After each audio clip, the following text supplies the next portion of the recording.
സിനിമയിൽ വ്യക്തിബന്ധങ്ങൾക്ക് സ്ഥാനമില്ലെങ്കിലും വേണ്ടപ്പെട്ട ചിലരുടെ സിനിമകളിൽ അഭിനയിക്കാൻ ആഗ്രഹം പ്രകടിപ്പിക്കുകയും എന്നാൽ അതിൽ നിന്ന് ഒഴിവാക്കപ്പെടുകയും ചെയ്യുമ്പോഴുള്ള വേദന പലരും തുറന്നു പറയാറുണ്ട്. അത്തരത്തിൽ ഒരു നടനാണ് ബാബു ആൻ്റണി. വലിയ പ്രശ്നക്കാരനല്ല. അങ്ങനെയുള്ള ബാബു ആൻ്റണി പ്രതിഫലം പോലും ആഗ്രഹിക്കാതെ താൻ വിശ്വസിച്ച, താൻ ആഗ്രഹിച്ച ചില സംവിധായകരുടെ പടത്തിൽ അഭിനയിക്കാൻ ആഗ്രഹിച്ചിട്ടും ഒഴിവാക്കപ്പെടുകയുണ്ടായി. അതേക്കുറിച്ചാണ് ഇന്നത്തെ വീഡിയോ. ഫിലിം പ്ലസിലേക്ക് എല്ലാവർക്കും സ്വാഗതം.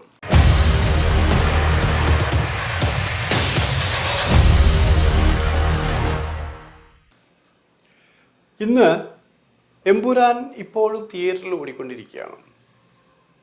എമ്പുരാനും ലൂസിഫറേയും കമ്പയർ ചെയ്തിട്ടാണ് പലരും സംസാരിച്ചുകൊണ്ടിരിക്കുന്നത്.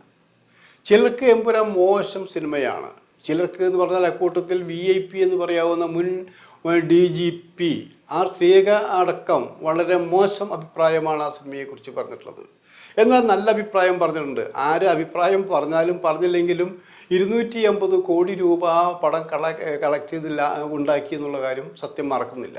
പക്ഷേ ഇങ്ങനെ ഓരോ സിനിമകൾ ഉണ്ടാവുമ്പോഴും ചിലരൊക്കെ ആഗ്രഹിക്കാറുണ്ട്, ആ സിനിമയിൽ ഞാനില്ലല്ലോ.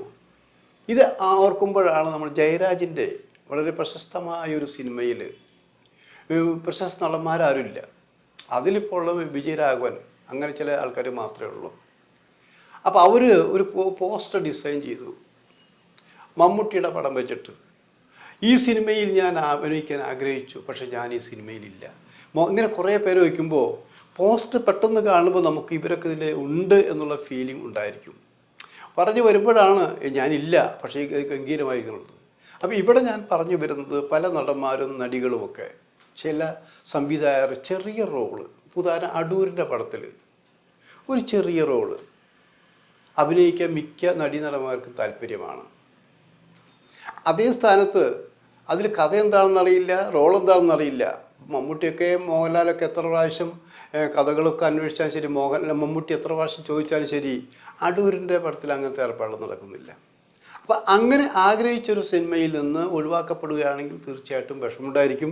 പിന്നീട് ആ സംവിധാനം കാണുമ്പോൾ പറയും, എന്നാലും നിങ്ങളെ നമ്മളിത്ര വേണ്ടപ്പെട്ട ആളായിട്ട് പോലും നിങ്ങളുടെ ആ പടത്തിൽ ഒരു ചെറിയ റോളെങ്കിലും എനിക്ക് തന്നില്ലല്ലോ എന്ന് പരിഭവം, അത് സ്നേഹം ഉള്ള പരിഭവത്തിൽ ചോദിക്കാറുണ്ട്. ഇവിടെ ഞാൻ പറയാൻ പോകുന്നത് ബാബു ആൻ്റണിയെക്കുറിച്ചാണ്, ബാബു ആൻ്റണിയുടെ പരിഭവത്തെക്കുറിച്ചാണ്. ബാബു ആൻ്റണി ഇപ്പോഴും ലൈവാണ്, ഇപ്പോഴും തിരക്കുള്ള നടൻ തന്നെയാണ്. ഏറ്റവും പുതിയത് ബസൂക്കയിൽ അവസാനമാണ് ബാബു ആൻ്റണി വന്നത്. അതുവരെ ബാബു ആൻ്റണിയുടെ പേരേ ഉണ്ടായിരുന്നില്ല. പക്ഷെ അതിൽ ഇന്ന പ്രത്യേക കഥാപാത്രം വന്നപ്പോൾ അത് ആര് ചെയ്യും എന്ന് ചോദിച്ചപ്പോൾ അതിന് ബാബു ആൻ്റണിയുടെ പേര് പറഞ്ഞത് കലൂർ ഡെന്നീസ് ആണെന്നാണ് അറിയാൻ കഴിഞ്ഞത്. കലൂർ ഡെന്നീസ് പ്രത്യേക സ്നേഹം കൊണ്ട് മാത്രമല്ല, കലൂർ ഡെന്നീസ് തിരക്കഥ എഴുതിയ പടങ്ങളിൽ ബാബു ആൻ്റണി അഭിനയിച്ചിട്ടുണ്ട്. അപ്പോൾ ചിലരൊക്കെ ചോദിച്ചിട്ടുണ്ടായിരിക്കാം, എന്താണ് ഡെന്നീസ് നിങ്ങളുടെ മകൻ സംവിധാനം ചെയ്യുന്നു, എനിക്ക് റോളില്ലേ എന്നൊക്കെ ചോദിച്ചിട്ടുണ്ടായിരിക്കാം. കല്ലൂർ ഡെന്നീസ് ആവശ്യമില്ലാത്ത കൈ കടത്തലുകൾ നടത്താറില്ല ഒന്നിലും. പക്ഷേ ഇതിപ്പോൾ കുഴപ്പമില്ലാത്ത റോളാണ്, വലിയ റോളല്ല, എന്നാൽ ബാബു ആൻ്റണിയാണ്.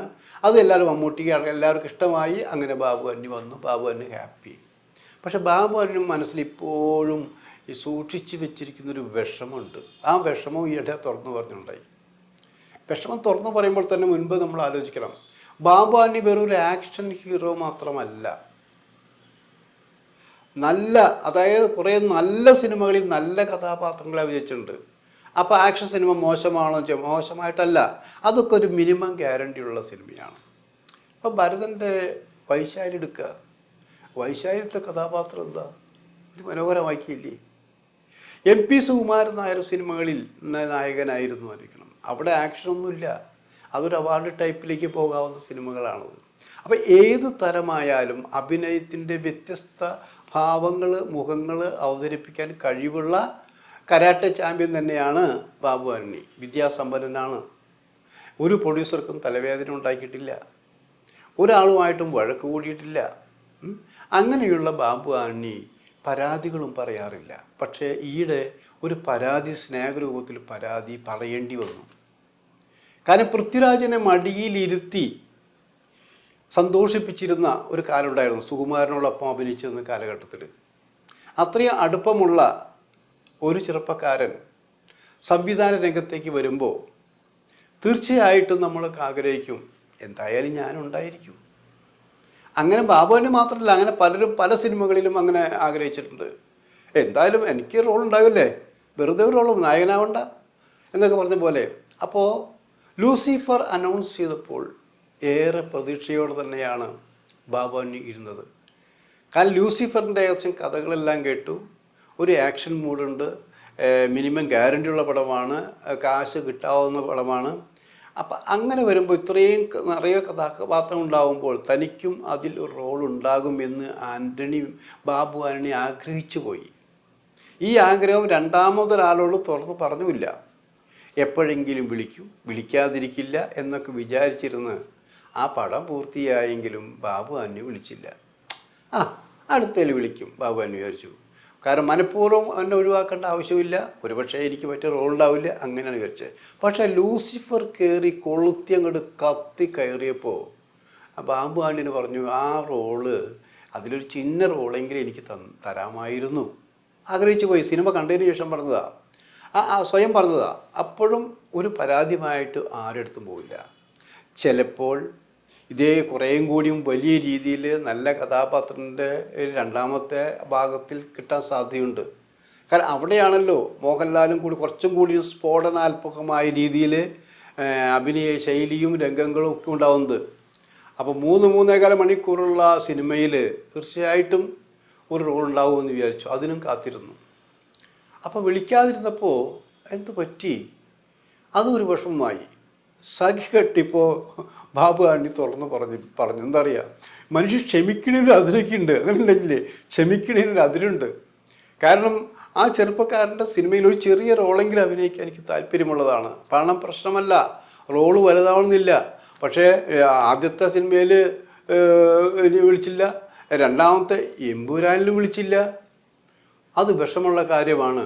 എന്തുകൊണ്ട് തന്നെ വിളിച്ചില്ല എന്നൊരു ഒരു വേദനയോടെ സ്നേഹമുള്ള ഒരു പരാതി ബാബു ആന്റണി പറയുകയുണ്ടായി. പക്ഷെ ഞാൻ ഇതിൻ്റെ പുറകെ പോയി. ബാബു ആന്റണി പറഞ്ഞെങ്കിലും ഇതിലെന്താ സത്യാവസ്ഥ? ബാബു ആന്റണിയോട് വ്യക്തിപരമായിട്ട് ആരെങ്കിലും വൈരാഗ്യമുണ്ടോ? കാരണം പൃഥ്വിരാജിനുണ്ടോ, മോഹൻലാലുണ്ടോ? മോഹൻലാൽ ഇങ്ങനെ ഉണ്ടെങ്കിൽ മോഹൻലാൽ പിന്നെ ആ നടനം മുഴുവൻ കിട്ടില്ല, ഉറപ്പാണത്. പക്ഷേ മോഹൻലാലും ബാബു ആന്റണിയും തമ്മിൽ വേറെ പ്രശ്നങ്ങളില്ല. എന്നാൽ ആന്റണി പെരുമ്പാവൂരായിട്ട് പ്രശ്നമില്ല, മുരളി ഗോപിയായിട്ട് പ്രശ്നം, ഇവരാരുമായിട്ടൊരു പ്രശ്നമില്ല. പിന്നെ എന്തുകൊണ്ടാണ് ഈ എമ്പുരാൻ ഇത്രയും വലിയ സിനിമയിൽ ഈ എമ്പുരാനെ ഇല്ലാതിരുന്നത്? കാരണം അവർ 1 മാസക്കാലം അതിൽ അഭിനയിക്കുന്ന ഓരോരുത്തരുടെയും കുറിച്ച് വീഡിയോ അവർ ചെയ്തിരുന്നു. അപ്പോൾ ആ വീഡിയോ ചെയ്തിരുന്നപ്പോൾ അത്രയും പ്രാധാന്യം കുറഞ്ഞ ആർട്ടിസ്റ്റുകൾക്ക് പോലും പ്രാധാന്യം കൊടുത്തപ്പോൾ എന്തുകൊണ്ട് തന്നെ മറന്നു എന്ന് ചിന്തിച്ചാൽ സ്വാഭാവികമാണ്. അപ്പോൾ ഞാൻ ഇതിൻ്റെ പുറകെ പോയി. അതുമായിട്ട് അടുത്ത ബന്ധമുള്ള ചില ആൾക്കാരോട് ഇങ്ങനെ ചോദിക്കുകയുണ്ടായി, എന്ത് ബാബു ആന്റണിയെ മനഃപൂർവ്വം മറന്നതാണോ, അതോ അയാൾക്ക് തലക്കനമുണ്ടെന്ന് വിചാരിച്ചിട്ടാണോ, നിങ്ങളുടെ സിനിമയ്ക്ക് പൈസ കൂടുതൽ, അതൊന്നുമല്ല. അതിന് പറ്റിയ ബാബു ആന്റണിയെ അഭിനയിപ്പിക്കുമ്പോൾ ഒരു നല്ല റോള് വേണം. അയാൾ നായകനായിട്ട് അഭിനയിച്ചാണ് ഇവിടെ. അപ്പോൾ നായകനല്ലെങ്കിൽ പോലും ഒരു ചെറിയ റോളായാൽ പോലും ആ റോള് ശ്രദ്ധിക്കപ്പെടുന്ന രീതിയിലായിരിക്കണം. അതുകൊണ്ട് പറ്റിയതാണെന്നാണ് അറിയാൻ കഴിഞ്ഞത്. അത് പൃഥ്വിരാജോ മോഹൻലാലോ ആന്റണി പെരുമ്പാവൂരോ പറഞ്ഞതല്ല, ഈ സിനിമയുമായി ബന്ധപ്പെട്ട ഒരാളാണെന്ന് കൂട്ടിക്കോ. അപ്പം ചിരിച്ചുകൊണ്ട് പറഞ്ഞു ഇതിനൊരു 3-ാം ഭാഗം വരുന്നുണ്ട്. 3-ാം ഭാഗത്തിൽ ബാബു ആന്റണിയെ അഭിനയിപ്പിക്കാൻ താല്പര്യം പൃഥ്വിരാജ് തന്നെ പറഞ്ഞിട്ടുണ്ട്. ഇത് കണ്ടതിൻ്റെ പേരിലല്ല, കാരണം അതിന് പറ്റിയ റോള് ബാബു ആന്റണിക്ക് ഉണ്ട് എന്നാണ് അറിയാൻ കഴിഞ്ഞത്. അപ്പോഴോ പരാതി തീരുകയും ചെയ്യും, ഒരു നല്ല റോള് അത് കിട്ടുകയും ചെയ്യും. അപ്പം അങ്ങനെയാണ് സംഭവിക്കാൻ പോകുന്നത് എന്നാണ് ഈ സിനിമയിൽ പറഞ്ഞു കേട്ടത്. അത് സത്യമായിരിക്കും അല്ലേ?